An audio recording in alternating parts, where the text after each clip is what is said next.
আজ আমাদের জীবনে যে ডিপ্রেশন, আমাদের জীবনে যে দুশ্চিন্তা, ঘরে ঘরে দেখবেন মানুষ ডিপ্রেসড। প্রমোশনটা হলো না, চাকরিটা হলো না, ব্যবসাটা টিকলো না, ডিলটা হলো না, আমাদের মন খারাপ। ওয়াল্লাহি এরকম বহু বিষয় আমাদের জীবনে বারবার ঘটেছে, আমরা হয়তো ভালো করে খেয়াল করার সুযোগ পাই নাই। আপনার জীবনে বহুবার ঘটেছে, আপনি একটা জিনিসকে ভালো মনে করেছেন এবং তার জন্য লালায়িত ছিলেন, হয় নাই, মন খারাপ করেছেন। একটা সময় আপনার কাছে দিনের আলোর মতো পরিষ্কার হয়ে গেছে, যা হয়েছে তাতেই আপনার কল্যাণ ছিল, এটা হইলে বরং আপনার সর্বনাশ হইত। এরকম ঘটনা কি জীবনে দু চারবার হয় না? হয় না? প্রত্যেকের জীবনে, আমার জীবনে তো এরকম আমি বহু কিছু দেখেছি। আবার এর বিপরীতটাও দেখেছি, কোনো কিছু হলে মনে হইতো যে অনেক ভালো হবে, খুশি হয়ে গেছি, হয়ে গেছে, কিন্তু পরে 2 বছর 5 বছর 7 বছর পরে দেখছি যে হায় হায় সর্বনাশ, কি হইলো? হয়েছে না হয় নাই বলেন? বেশি দিন আগের কথা না, এদেশে সরকার পরিবর্তন হয়েছে। বিগত রেজিমের আমলে একটা পদের জন্য অনেক মানুষ লালায়িত ছিল, টাকা পয়সা কত কষ্ট, হায়রে একটু পদ নি পাই। কেউ পদ পায় নাই, তার মনটা অনেক খারাপ হয়ে গেছে, হায় হায় এত কিছু করলাম, পারলাম না, আল্লাহ তুমি তো দিলা না, এত দান সাদকা করলাম, এত হুজুরদের দিয়ে দোয়া টোয়া পড়াইলাম, কিছুই হলো না, পদটা পাইলাম না, মনটা খারাপ করছে বেচারা। আরেকজন পদটা পাইছে, পাইয়া তো সে নারায় থাকবে, সুবহানাল্লাহ আলহামদুলিল্লাহ মিলাদ দিচ্ছে, মিষ্টি খাওয়াচ্ছে সবাইরে, অনেক খুশি, সে পদটা পাইছে। এর মধ্যে আল্লাহ তাআলার ফয়সালা চলে আসছে, সরকার পতন হয়ে গেছে। এখন যে পদ পায় নাই এবং মন খারাপ করছিল, সে এখন কি বলে? আলহামদুলিল্লাহ, আল্লাহ বাঁচাইছো তুমি, জানটা অন্তত বাঁচছে মালিক। আর যে পদটা শেষ মুহূর্তে পাইলো এবং পাইয়া সে অনেক বেশি লাফালাফি করলো, অনেক বেশি খুশি হয়ে গেল, সে এখন বলল মাবুদ এ কি পরীক্ষা তোমার? ঠিক না বে ঠিক? এটাতে আপনারা খুব জমে উঠছেন মাশাআল্লাহ। কিন্তু ভাই বাস্তবতা হলো, ওয়াল্লাহি আল্লাহর শপথ করে বলি, আপনার জীবনে এরকম ঘটনা বহু ঘটে, আমার জীবনে বহু ঘটে। আমরা শিক্ষা গ্রহণ, আমার আল্লাহ আমার জন্য যা নির্বাচন করেছেন তা আমার নির্বাচনের চাইতে 1000 গুণ উত্তম। আমার যদি কোথাও বিয়ে করার খুব শখ ছিল, ইচ্ছা ছিল, সেখানে হয় নাই, অবশ্যই এর মধ্যে আমার কল্যাণ নিহিত। আমার একটা জায়গায় চাকরি হওয়ার কথা ছিল, হয় নাই, আমি মন খারাপ করব না। ইমানদার কখনো নিরাশ হবে না, আল্লাহর প্রতি আস্থাশীল রাখবে। ইমানদার বলবে হাসবি আল্লাহ, আল্লাহ আমার জন্য যথেষ্ট, চাকরির দরকার নেই, আমার আল্লাহ থাকলেই হবে। ব্যবসা আমার জন্য, ব্যবসা ধরা খাচ্ছি একটার পর একটা। সেদিন এক ভাই বললেন, ভাই কয়েকদিনের ব্যবধানে আমার 3টা গাড়ি অ্যাক্সিডেন্ট করছে, কয়েকদিনের ব্যবধানে, এভাবে একটার পর একটা হচ্ছে দুঃখ। স্বাভাবিকভাবে একটু বোঝানো কঠিন, ভাই একটার পর একটা গাড়ি অ্যাক্সিডেন্ট হচ্ছে, কয়দিন পর পর অ্যাক্সিডেন্ট হচ্ছে, গাড়ি ব্যবসা করি আমি, যা কামাই করতেছি তার কয়েক গুণ আমার লস দিতে হচ্ছে। স্বাভাবিকভাবে মন খারাপ হয়ে যায়। কিন্তু দেখেন ইমানদারের যে সান্ত্বনার জায়গাটা, যে আমার সবকিছু চলে যাচ্ছে, লাখ লাখ টাকা লস হয়ে যাচ্ছে, কিয়ামতের ময়দানে আল্লাহ যদি ডেকে বলেন, বান্দা জীবনে অনেক বিপদ দিয়েছি, তুমি ধৈর্য ধারণ করেছো, তুমি মেনে নিয়েছো, এর বিনিময়ে তোমাকে যাও এই জান্নাতের চাবি দিয়ে দিলাম। তাহলে এই যে হারাইলাম, এই হারানোর বিনিময়ে যে জান্নাতটা পাইলাম, এই বিনিময়টা কি লাভের না লসের? আরে হারাইলে আমি কত হারাইতে পারবো, লাখ লাখ কোটি কোটি, গোটা দুনিয়া সব, এই তো। আর পাবো যেটা, সেটা তো কমপক্ষে এই গোটা পৃথিবীর 10 গুণের চাইতেও বেশি, কমের পক্ষে। এবং এটা তো এক সময় থাকবে না, আর ওইটা অনন্তকাল থাকবে। তাহলে আমার সমস্ত হারানোর বিপরীতে যে প্রাপ্তি হবে, সেটা কম না বেশি? এই জন্য ইমানদারের কখনো মন খারাপ হওয়ার সুযোগ, ইমানদার কখনো ডিপ্রেসড হয়ে হতাশ হতে পারে না। এই জন্য গোটা পৃথিবীতে দেখবেন যত সুখী দেশ আছে, তত ডিপ্রেশন সবচেয়ে বেশি, তত সুইসাইড সবচেয়ে বেশি, তত আত্মহত্যা সবচেয়ে বেশি। এবং পৃথিবীতে প্রত্যেক বছর বিশ্ব স্বাস্থ্য সংস্থার জরিপ অনলাইনে সার্চ দিয়ে দেখবেন, প্রায় প্রতি বছর গোটা পৃথিবীতে আত্মহত্যা সবচেয়ে কম থাকে মুসলমানদের মধ্যে। কারণ মুসলমান জানে তার হারাবার কিছু নাই, হাতি মরলেও লাখ, বাঁচলেও লাখ। আল্লাহ তাআলা আমাদের সবাইকে হুদায়বিয়ার এই শিক্ষাটা আমাদের জীবনে ধারণ করে আল্লাহ তাআলা সমস্ত ফয়সালাকে মেনে নেওয়ার মতো মানসিকতা এবং সবর আমাদেরকে দান করুন। তাহলে কোনো দুঃখে, কোনো দুর্দশায়, কোনো বিপদে কখনো হতাশাগ্রস্ত হবেন না তো ইনশাআল্লাহ। স্বামী স্ত্রী ঝগড়া লাগছে, মুডটাই নষ্ট হয়ে গেছে। আজকে বাইরে থেকে চানাচুর বুট বাদাম নিয়ে আসছেন, একটু ভালো মন্দ নিয়ে আসছেন বউয়ের জন্য, দুজন বসে একসাথে খাবো, খোশ গল্প করবো, আর ঢুকতেই মেজাজটা নষ্ট করে দিল, মুডটাই শেষ করে দিল আমার। আমরা সাধারণত খেই হারায় ফেলাই, তাই না? মেজাজটা নষ্ট হয়ে যায়, তাই না? কিন্তু আপনি তখন যদি চিন্তা করেন, হয়তো তার সাথে এই যে এখন গন্ডগোলটা চলতেছে, এর ভিতরে কোনো একটা কল্যাণ অবশ্যই আছে। আল্লাহর কল্যাণ কি সেটা আমি বুঝতেছি না, হয়তো বুঝে আসবে 6 মাস পর যে ওই দিনের ঝগড়াটা না হইলে এই কাজটা হইতো না। তো ইমানদার সবসময় প্রত্যেকটা দুঃখের মধ্যেও সুখ খোঁজার চেষ্টা। আরে ভাই, নবী করিম সাল্লাল্লাহু আলাইহি সাল্লামের চাইতে দুঃখী মানুষ পৃথিবীতে কে ছিল বলেন তো? দুনিয়ার আলো দেখার আগে যে ব্যক্তি বাবাকে হারিয়েছেন, মায়ের গর্ভে থাকতে যার বাবা নাই, দুনিয়ার আলো দেখার পর মা নাই, মায়ের বুকের দুধটা পর্যন্ত খাওয়ার সুযোগ পান নাই, বাবার স্নেহটা কোনোদিন মাথার উপরে পড়ে নাই, মায়ের আলতো আদর, মায়ের কোল যার পাওয়ার সুযোগ হয় নাই, সামান্য বুঝজ্ঞান হওয়ার পরই যার সবচেয়ে বড় আশ্রয়দাতা দাদাটিও নাই হয়ে গেল। গোটা মক্কার মানুষ যখন শত্রুতা করছে, তখন তার একমাত্র আশ্রয়ের জায়গা চাচাকে আল্লাহ তাআলা নিয়ে গেলেন, স্ত্রীকে আল্লাহ তাআলা নিয়ে গেলেন, খাদিজাকে নিয়ে গেলেন। একের পর এক পায়ের নিচ থেকে মাটি সরে গেল। এরপরে যেই মক্কার মানুষ আলামিন এতদিন বলেছে, যারা বিশ্বস্ত বলেছে, যারা তাকে এত প্রশংসা করেছে, সেই মানুষগুলো তাকে পাথরের আঘাতে রক্তে রঞ্জিত করলো, সে মানুষগুলো তাকে অপমানিত করলো, শারীরিকভাবে লাঞ্ছিত করলো, পেরেশান করলো, ডিপ্রেশন হতে পারে একজন মানুষ, সেরকম কাজগুলো তার উপরে চাপিয়ে দিল। এরকম টর্চার জুলুম করার পর মদিনায় একটু যাবেন, তাও শান্তিতে যেতে দেওয়া হলো না। মদিনায় গেলেন, সেখানেও শান্তিতে থাকতে দেওয়া হলো না। একটার পর একটা বদর, উহুদ, খন্দক যুদ্ধ চাপিয়ে দেওয়া হলো। এত দুঃখ মাথায় নিয়ে যে নবী সাল্লাল্লাহু আলাইহি সাল্লাম গোটা জীবন পার করেছেন, তার জীবন তিনি সফল হয়েছেন না ব্যর্থ হয়েছেন? নবী সাল্লাল্লাহু আলাইহি সাল্লামের জীবনে সার্থক হয়েছেন নাকি সার্থক হন নাই? কিরকম সার্থক হয়েছেন? আল্লাহু আকবার। গোটা পৃথিবীতে মুহাম্মদ নামে যত মানুষ আছে, গোটা পৃথিবীতে অন্য আর কোন নাম নাই যে নামে এত মানুষ আছে। পৃথিবীতে মুহাম্মদ নামে যত মানুষ আছে, অন্য কোন নামে এত মানুষ পৃথিবীতে। যে লোকটাকে একটা খারাপ কথা বললে এখনো লক্ষ লক্ষ কোটি কোটি মানুষ জীবনের শেষ রক্তবিন্দু দেওয়ার জন্য প্রস্তুত হয়ে যায়, তার নাম কি? তার নাম কি? মুহাম্মদ সাল্লাল্লাহু। আরেকজন মানুষ আপনি দেখাতে পারবেন না। আমি একটা কথা প্রায় বলি ভাই, আজ থেকে 1500 বছর তো দূরের কথা, 500 বছর আগে অনেক জনপ্রিয় মানুষ ছিলেন, অনেক পপুলার মানুষ ছিলেন, বড় ধরনের মনে কোনো তারকা ছিলেন, বা কোনো ক্ষমতাধর রাষ্ট্রপ্রধান ছিলেন, রাজা ছিলেন, বাদশাহ ছিলেন। যখন ছিলেন মানুষের কাছে অনেক প্রিয় ছিলেন, মানুষ অনেক ভালোবাসত, অনেক ভালো মানুষ পৃথিবীতে ছিল, হয়তো তিনি এরকম ছিলেন। এরকম 500 বছর আগের কোন রাজা, কোন ক্ষমতাশালী, কোন জনপ্রিয় মানুষের নাম ধরে যদি আপনাদের এই যে নিউ মার্কেটের এই যে নীলক্ষেতের মোড়ে দাঁড়ায় কেউ তার 14 গোষ্ঠী ধরে গালিগালাজ করে মাইক লাগায়া, কি বলেন? কারোর কি সেজন্য চোখের পানি আসবে? তারা গালি দিছে, আমার কি? 500 বছর আগের রাজারা গালি দিছে, আমার সমস্যা কি? কেউ কর্ণপাত করবে? সবাই আরো মজা নেবে, তাই না? কিন্তু 500 বছর নয়, 1500 বছর আগে দুনিয়াতে এসেছেন এবং দুনিয়া থেকে চলে গেছে।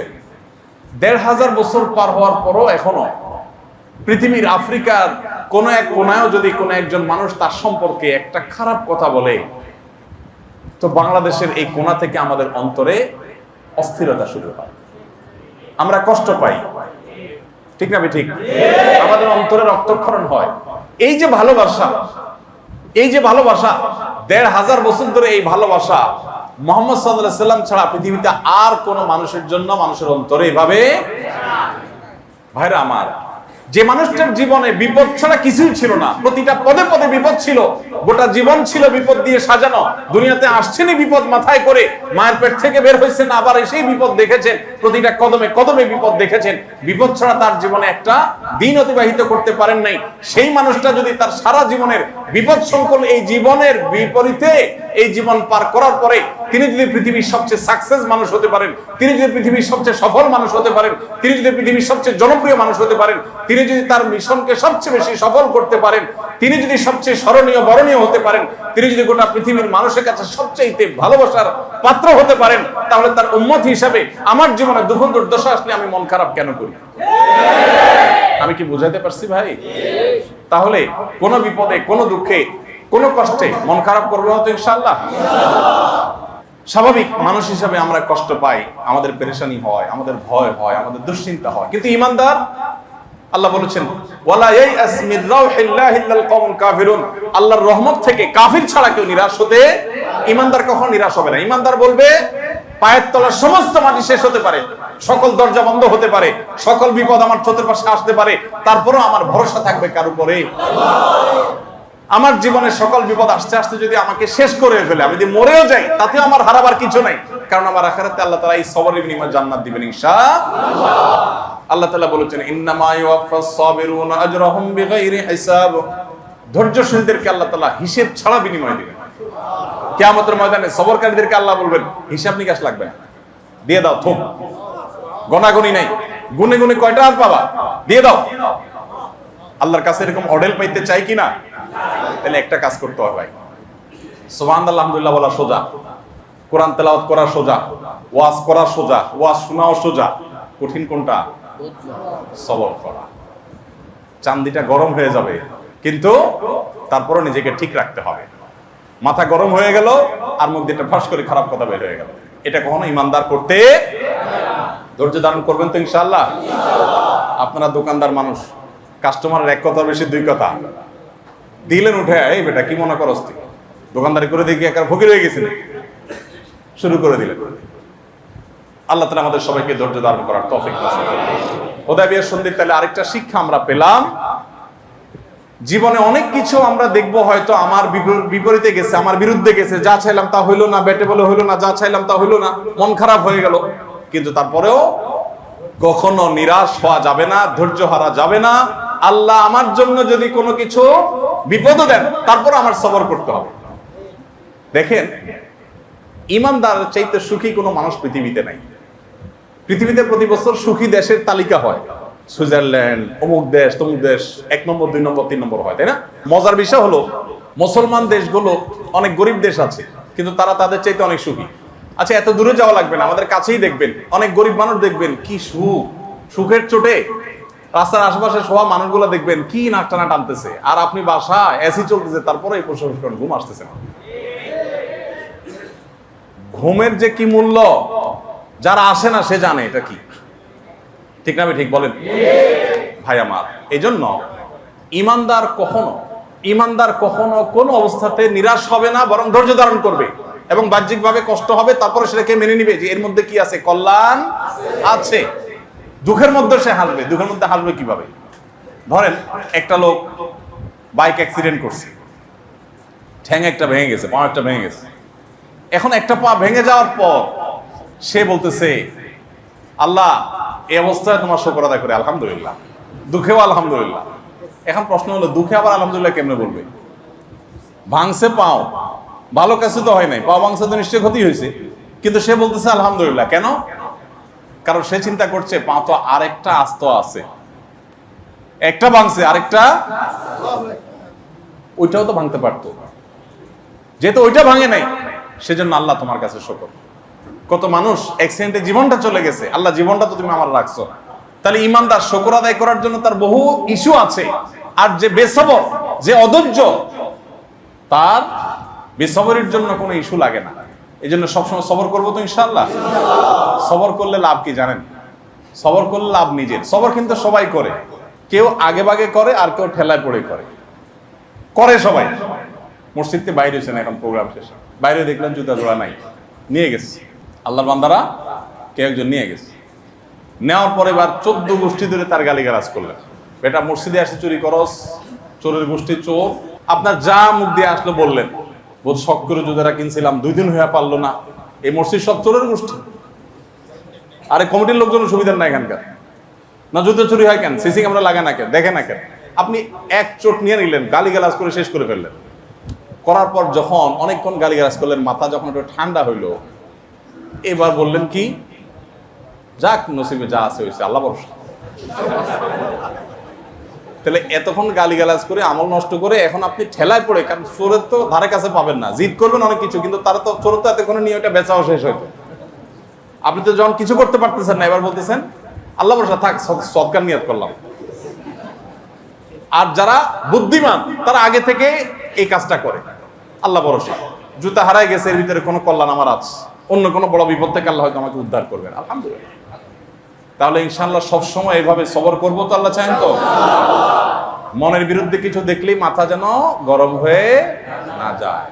হুদায়বিয়ার সন্ধিতে নবী সাল্লাল্লাহু আলাইহি ওয়াসাল্লাম সাহাবীদের সবার মনের বিরুদ্ধে সাহাবীদের সমস্ত চুক্তিগুলো ছিল না? এগুলো কি কেউ মানে যে আপনার দলের লোক আমার এখানে আসলে তারে ফেরত দিতে হবে, তা আমার দলের লোক গেলে আপনি ফেরত দিবেন না? এগুলো কেউ মানে? এরকম উল্টাপাল্টা এক একটা চুক্তি, প্রায় সবগুলো চুক্তি এরকম তাদের বিরুদ্ধে, প্রায়, এবং বড় বড় অনেকগুলো চুক্তি এরকম তার বিরুদ্ধে গেছে। নবী করিম কিছু চুক্তি ছিল শুধুমাত্র খুশি হওয়ার মতো, আর বড় বড় চুক্তিগুলো এরকম। তো নবী করিম সাল্লাল্লাহু আলাইহি ওয়াসাল্লাম সাহাবায়ে কেরাম মনের বিরুদ্ধে, মন চায় না, ওমর রাদিয়াল্লাহু তাআলা রাসূলুল্লাহ সাল্লাল্লাহু আলাইহি ওয়াসাল্লামের চাদর ধরে টান দিয়ে, ইয়া রাসূলুল্লাহ আপনি না সত্য নবী, তাহলে কেন এসব মানতে হবে? রাসূলুল্লাহ সান্ত্বনা দিলেন, ওমর সান্ত্বনা নেই, একটু ঠান্ডা হন। পরবর্তীতে দেখতে না দেখতে এই হুদায়বিয়ার সন্ধিকে আল্লাহ বিজয় বলেছেন, ঠিকই এর মাধ্যমে কি হয়েছে? মক্কা বিজয় হয়েছে। মক্কার মুশরিকরা যারা অনেক কাহিনী করছিল, না ঢুকতে পারবেন না, এ লাগবে সে লাগবে, হান লাগবে তান লাগবে, এরাই এক সময় দুই হাত তুলে বলছে, মুহাম্মদ আপনি মাফ না করলে উপায় নেই। তাহলে হুদায়বিয়ার সন্ধির শিক্ষাটা ধারণ করবো তো ইনশাআল্লাহ। আর একটা পয়েন্ট বলে শেষ করব, সেটা হলো, আপনারা অনেকে জানেন হয়তো, নবী করিম সাল্লাল্লাহু আলাইহি ওয়াসাল্লাম হুদায়বিয়ার সন্ধি চুক্তি যখন করে শেষ করেছেন, সাহাবীদেরকে বলেছেন, যদি কেউ উমরা করার জন্য সফর করে আসে এবং ইহরাম বাঁধার সময় বলে, আল্লাহ আমি ইহরাম বাঁধছি, উমরা করব বা হজ করব, যদি আমার পথে কোথাও বাধাগ্রস্ত হতে হয় তাহলে ওখানেই আমি মাথা চুল চেঁচে হালাল হয়ে চলে আসবো। মাসআলা হলো, কারোর সাথে যদি কোরবানি করার জন্য হজের পর উমরার পর যদি কেউ পশু সাথে নিয়ে আসে, তাহলে বিশেষ করে হজের সফরে কোরবানি করতে হয়, উমরা তো তার কোরবানি নেই, তো যদি কেউ কোরবানির পশু সাথে নিয়ে আসে তাহলে সেটা জবে করে ফেলতে হয়। ওই জায়গায় সাহাবীদেরকে নবী সাল্লাল্লাহু আলাইহি ওয়াসাল্লাম বললেন যে এখানে যেহেতু আমরা আগেই নিয়ত করেছিলাম যে আল্লাহ কোথাও বাধাগ্রস্ত হলে সেখানেই আমরা হালাল হয়ে যাবো, অর্থাৎ চুল চেঁচে ফেলবো, উমরার কাজ শেষ করব, যেহেতু এখন আর তারা যেতে দিচ্ছে না, তোমরা সবাই মাথার চুল চেঁচে ফেলো, ইহরামের কাপড় খুলে সবাই কাপড় পরে চলো মদিনায় ফেরত যাই। সাহাবীরা কেউ মাথার চুল চাচ্ছিলেন না, তারা কিং কর্তব্য বিমূঢ় হয়ে গেলেন। কি হইলো এটা? উমরা কাপড় পরে আসলাম, মিকাত থেকে গা গোসল ধুয়ে উমরা করব, এখন নবী সাল্লাল্লাহু আলাইহি ওয়াসাল্লাম বলতেছেন মাথার চুল চেঁচে সাধারণ পোশাক পরো। আমরা বাইতুল্লাহর উমরা করা তো দূরের কথা, বাইতুল্লাহর কাছেও যেতে পারলাম না, উমরাই করতে পারলাম না, এখন উনি বলতেছেন মাথার চুল চেঁচে চলো। কিভাবে কি? তারা কিং কর্তব্য বিমূঢ় হয়ে অনেকটা নির্বিকার হয়ে সবাই বসে থাকলেন, কেউ মাথার চুল চাষার দিকে মন খারাপ করে বসে আছেন সবাই। নবী করিম সাল্লাল্লাহু আলাইহি সাল্লাম চিন্তায় পড়ে গেলেন, কিরে, যে সাহাবীরা নবী সাল্লাল্লাহু আলাইহি সাল্লামের ইশারার আগে দৌড়ায়, কোনো কিছু বলার আগে তারা শোনার জন্য যেখানে অস্থির, সেখানে এখন সবাই নির্বিকার, ডাইরেক্ট রাসূলের বিরোধিতাও করতেছেন না, আবার কথা কেউ আমলেও নিচ্ছেন না। নবী সাল্লাল্লাহু আলাইহি সাল্লাম তখন ঘরের ভিতরে ঢুকলেন, ঢুকে তার স্ত্রী উম্মে সালামা রাদিয়াল্লাহু তাআলা আনহাকে জিজ্ঞাসা করলেন যে কি করব এই টাইমে, আমার তো বুঝে আসতেছে না, তারা কেউ তো চুল চাচ্ছে না, আমি কি করব? তখন নবী করিম সাল্লাল্লাহু আলাইহি সাল্লামের সহধর্মিণী আমাদের মা, তিনি বললেন, হে আল্লাহর রাসূল, আপনি এক কাজ করেন, আপনি নিজের মাথাটা চাচা শুরু করে দেন, আপনার কাউকে কিছু বলার দরকার নেই, আপনি বাইর হন, বাইর হয়ে মাথা চুল চাচেন। নবী সাল্লাল্লাহু আলাইহি সাল্লাম নিজের স্ত্রীর পরামর্শ মতে বাইর হলেন, বাইর হয়ে তার মাথা চুল চাচলেন। তিনি যখন মাথা চুল চাচেন, সাহাবীরা একজন করে সবাই মাথা চুল চেঁচে। তাহলে জটিল পরিস্থিতিতে, কঠিন পরিস্থিতিতে নিজের স্ত্রী যদি বুদ্ধিমতী স্ত্রী ঘরে থাকেন, তাহলে সেক্ষেত্রে তার বুদ্ধি পরামর্শ আমলে নিতে হয়। আমাদের দেশে একটা কথা চাউর আছে যে মহিলার বুদ্ধি ধরে যে বেটা চলে ওর কপালে দুঃখ আছে, এরকম একটা কথা চাউর আছে না? নবী করিম সাল্লাল্লাহু আলাইহি ওয়াসাল্লাম এই হাদিস থেকে বোঝা গেল, স্ত্রী যদি ভালো বুদ্ধি দেন তাহলে সেটা গ্রহণ করতে দোষ নাই, বরং ক্রাইসিস মোমেন্টে মাঝে মধ্যে নিজের স্ত্রীর সাথে একান্তে পরামর্শ করা সুন্নাত। বিশেষ করে স্ত্রী যদি বুদ্ধিমতী হয়, মনে হয় যে হ্যাঁ এটা ভালো পরামর্শ দিতে পারবে, সেটা ভালো কি মন্দ আপনি পরখ করবেন, কিন্তু সেটা আপনি তার সাথে পরামর্শ করবেন, এই করাটা সুন্নাত। নবী সাল্লাল্লাহু আলাইহি ওয়াসাল্লাম সেটা করেছেন। এটা হুদায়বিয়ার সন্ধির একটা শিক্ষা। বিশেষ করে এরকম জটিল পরিস্থিতিতে নিজের মাথায় অনেক কিছু আসে না, তখন কাছের লোকদের একটা সহজ বুদ্ধিতে অনেক আইডিয়া চলে আসে। নবী করিম সাল্লাল্লাহু আলাইহি সাল্লাম নবী হওয়ার পরও নিজের স্ত্রীর সাথে পরামর্শ করেছেন, অথচ আমরা অনেকে মহিলাদেরকে এমন ভাবে কোণঠাসা করে রাখি যে কোনো কথা, আরে তোমার আবার মহিলার আবার কি কথা, ভাত কাপড়ে না যেমন খাইও বলছে, এত কথা বুদ্ধি দিতে আসিও না। আবার উল্টাটাও আছে, অনেক ঘরে মহিলারা এত পণ্ডিতি করে, স্বামী উঠতে তার অনুমতি লাগবে, বসতে তার অনুমতি লাগবে, ডানে, এখন বিশেষ করে এই সময়টা বেশি চলতেছে আরো না। অনেকে আছে যে বউয়ের কথার বাইরে, এখন তো আমরা তো বলতেছি যে মাঝে মধ্যে বুদ্ধি নিয়ে না, অনেকে আছে যে বউ বুদ্ধি ছাড়া সে নড়ে চড়েই না, এটা আবার বেশি হয়ে যায়, তাই না? ওই যে কোন রাজার ঘটনা আছে না, যে ওই রাজা সব পুরুষদেরকে একত্র করছে যারা বউয়ের কথা শুনে, তো ডাকছে, ডাকে বলছে যে যারা বউয়ের কথা শুনে সবাই এই লাইনে দাঁড়াও, আর যারা বউয়ের কথা শুনে তারা এই পাশে দাঁড়াও। এখন দেখা গেল যে রাজা ডান পাশে দাঁড়াইতে বলছেন, যারা বউয়ের কথা শুনে তারা। তো প্রায় সব লোক ডান পাশে গেছে, কারণ সব আমাদের মতো বউ ভক্ত, সব ডান পাশে চলে গেছে, একজন শুধু বাম পাশে দাঁড়ায় আছে। পরে রাজা বললো যে যাক, এই রাজ্যে একটা লোক আছে নিজের বুদ্ধি চলে, বোঝা গেছে। তারা ডাক দিয়ে বলছে, তুমি বউয়ের কথা চলো না তাই না, যাক তোমার মতো একটা সুপুরুষ পাওয়া গেছে। তখন সে বলল, রাজা সাহেব আসলে আমার স্ত্রী আসার সময় বলে দিছে সবাই যেদিকে দাঁড়া তুমি তার উল্টা দিকে দাঁড়াবো, এই জন্য আমি এদিকে দাঁড়াইছি। রাজা বলল, হ্যাঁ রে, এটাও তো মাঠে মারা গেল। এখন আমাদের অনেকে আছেন এরকম অন্ধের মতো স্ত্রীর কথা শুনেন, বিশেষ করে ফ্যামিলি লাইফে, সাংসারিক জীবনে দেখা যায় মায়ের কথা শুনবো না বউয়ের কথা শুনবো, এটা নিয়ে তো পুরুষদের অবস্থা থাকে ওই যে পাটা পুতার ঘষার মতো মাঝখান দিয়া, তাই না? মা বলে আমার কথা শুনবি, আর বউ বলে আমার কথা শুনবো। বউ বলে, দেখো নবীজি হুদায়বিয়ার সন্ধিতে বউয়ের পরামর্শ করছে, চান্দু মাথায় রাখো। আর মায় বলে, বেটা আমার পায়ের নিচে তোর জান্নাত, মানে আমার আনুগত্যের মধ্যে তোমার জান্নাত, তুমি আমার কথার বাইরে চললে খবর আছে কিনা। বেচারা চিন্তা করে যাবো কই, এদিকে গেলেও সমস্যা, ওদিকে গেলেও। তো যাই হোক, মায়ের আনুগত্য বাবার আনুগত্য তো করতেই হবে, যৌক্তিক নির্দেশ হলে সবকিছুর উপরে প্রায়োরিটি দিতে হবে, কিন্তু স্ত্রীর সাথেও প্রয়োজন মতো বিশেষ পরিস্থিতিতে পরামর্শ করার শিক্ষা হুদায়বিয়ার সন্ধি থেকে পাওয়া যায়। নবী সাল্লাল্লাহু আলাইহি সাল্লামের জীবনের এক একটা দিক বলছিলাম না যে হুদায়বিয়ার সন্ধি নিয়ে আলোচনা করলে ঘন্টা ঘন্টা আলোচনা করা যাবে, অনেক শিক্ষণীয় দিক আছে। আল্লাহ রাব্বুল আলামিন আমাদেরকে নবী সাল্লাল্লাহু আলাইহি সাল্লামের জীবন ইতিহাস থেকে শিক্ষা গ্রহণ করার তৌফিক দান করুন।